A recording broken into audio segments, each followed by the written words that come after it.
Hello viewers, Sarasu சமையலில் நான் இன்றைக்கி உங்களுக்கு செஞ்சு காட்ட போகிறது மட்டன் கிரேவி. மட்டன் கிரேவிக்கு தேவையான பொருட்கள் என்னென்னு இப்போ பார்த்துருவோம். இப்போ நான் மட்டன் 1 கிலோ எடுத்திருக்கேன். இப்போ அதுக்கு எல்லாமே தேவையானது எவ்வளோங்கிறத நம்ம பார்த்துருவோம். கொத்தமல்லி இலை கொஞ்சம், கருவேப்பிலை கொஞ்சம், சின்ன வெங்காயம் நான் இப்போ 150 கிராம் பக்கம் எடுத்திருக்கேன். தக்காளி 2, சோம்புத்தூள் கொஞ்சம், சீரகத்தூள் கொஞ்சம், பட்டை சோம்பு கிராம்பு தாளிக்கிறதுக்கு கொஞ்சோண்டு, மஞ்சத்தூள் சிறிதளவு, கரம் மசாலா கொஞ்சம் போட்டுக்கலாம், மிளகாத்தூள் தனி மிளகாத்தூள் வச்சுக்கலாம், மல்லித்தூள் தேவைக்கு எடுத்துக்கலாம், இஞ்சி பூண்டு பேஸ்ட்டும் ஒரு 2 டீஸ்பூன் அளவு போட்டுக்கலாம், உப்பு தேவையான அளவு, ஆயில் மட்டன் இதெல்லாம் தாளிக்கும் போது கொஞ்சம் நல்லெண்ணெய் கூட மிக்ஸ் பண்ணிக்கிட்டால் நல்லாயிருக்கும். ஆயில் பாதி நல்லெண்ணெய் பாதி மிக்ஸ் பண்ணி இந்த 1 கிலோவுக்கு தேவையான அளவு எவ்வளோ ஆயில் ஊற்றணுமோ இப்போ நான் தாளிக்க போகிறேன். இப்போ நான் ப்ரெஷர் பேனில் இது செய்ய போகிறேன். ஆயில் கொஞ்சம் விட்டுக்கிறேன். அடுத்ததாக நல்லெண்ணெய் கொஞ்சம் ஊற்றிக்கலாம்.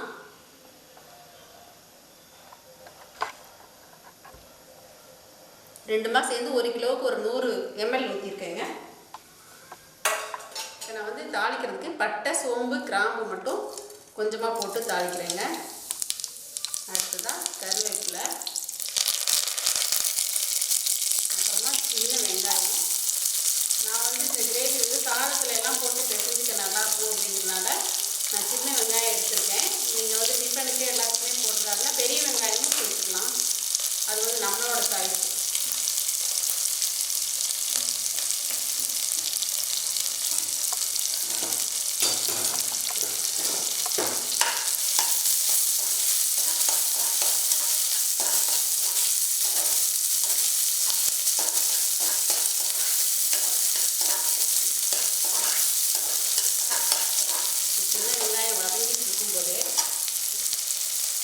இதில் இஞ்சி பூண்டு பேஸ்ட்டு நம்ம 1 கிலோவுக்கு நான் இப்போ ஒரு 2 டீஸ்பூன் அளவுக்கு நான் போடுறேன்.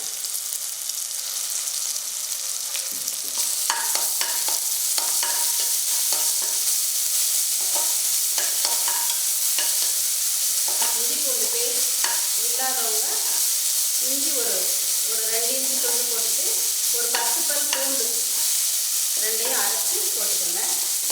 அடுத்ததாக தக்காளி சேர்த்துறேன். தக்காளி சேர்த்து இப்போ கொஞ்சம் மல்லி இலை இப்போ கொஞ்சம் கூட ஆட் பண்ணிடுறேன்.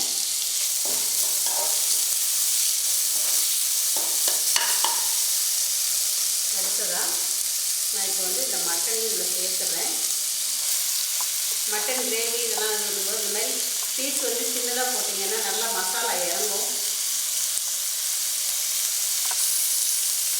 நான் ஆல்ரெடி இதை சுத்தம் பண்ணி தண்ணியில் அலசிட்டு கட் பண்ணி எடுத்து வச்சுருக்கேன்.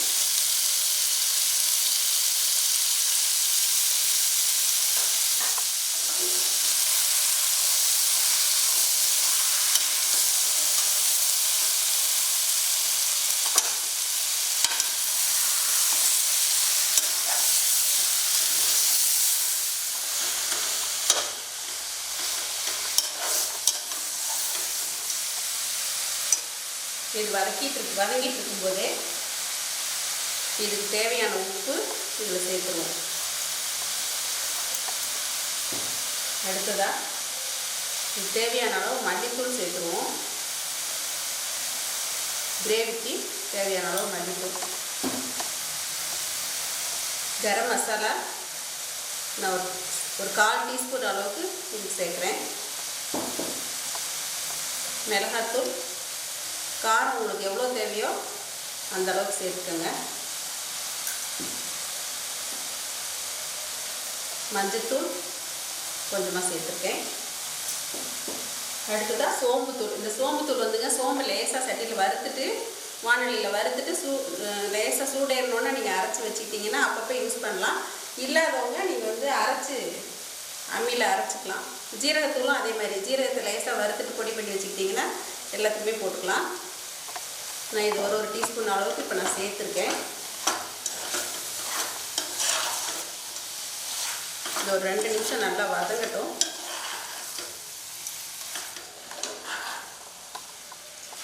அதில் மல்லித்தூள் மிளகாத்தூள் எல்லாமே சேர்த்துட்டு மறுபடியும் கொஞ்சம் மல்லித்தூள் ஆட் பண்ணியிருக்கேன். உங்களுக்கு தேவையான அளவு நீங்கள் மல்லித்தூள் சேர்த்துக்கங்க.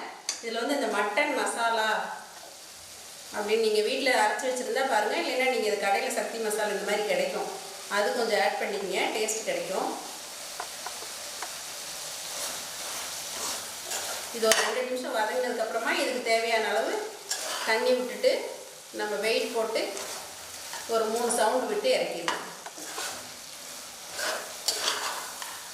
இப்போ இது நல்லா ஒரு 5 நிமிஷம் நல்லா இந்த மசாலாம் சேர்கிற அளவுக்கு நான் நல்லா வதக்கிட்டேன். இப்போ இதுக்கு தேவையான அளவு கொஞ்சமாக தண்ணி விட்டு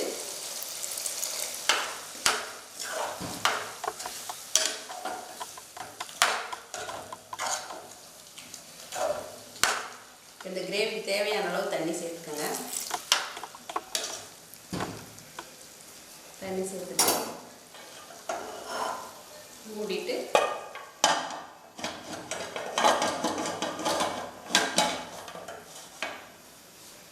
வெயிட் போட்டுருவோம். ஒரு 3 சவுண்ட் வரட்டும். மட்டன் வந்து நல்லா சாஃப்டாக இருந்துச்சுன்னா 3 சவுண்ட் வந்தால் போதுங்க. கொஞ்சம் ரஃப்பாக கொஞ்சம் முத்தல் கறியாக இருந்துச்சுன்னா இன்னொரு சவுண்ட் சேர்த்து விட்டுக்கோங்க.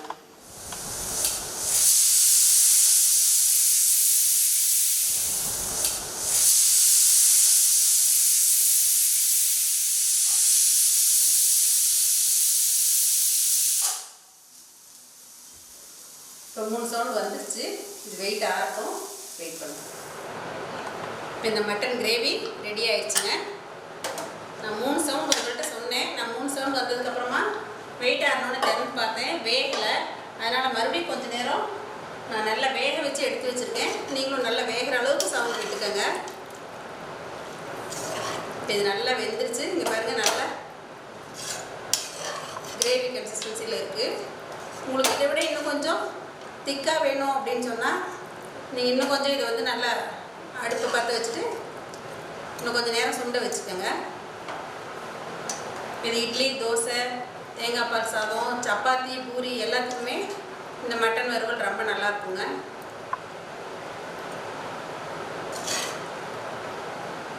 ரொம்ப சீக்கிரமாக செய்யக்கூடிய இந்த மட்டன் கிரேவி ரெடி ஆயிடுச்சுங்க. நீங்களும் இதே மாதிரி ட்ரை பண்ணி பாருங்கள். இதுலேயே கடைசியாக வந்து நீங்கள் உங்களுக்கு குழம்பா வேணும் அப்படின்னு நினச்சிங்கன்னா தேங்காய், கசகசா, சோம்பு மட்டும் சும்மா கொஞ்சோண்டு அரைச்சி ஊற்றி தண்ணி ஊற்றி வச்சுட்டிங்கன்னா குழம்பாவும் நம்ம யூஸ் பண்ணிக்கலாம். ட்ரை பண்ணி பார்த்து எப்படி இருக்குன்னு எனக்கு கமெண்ட் சொல்லுங்கள்.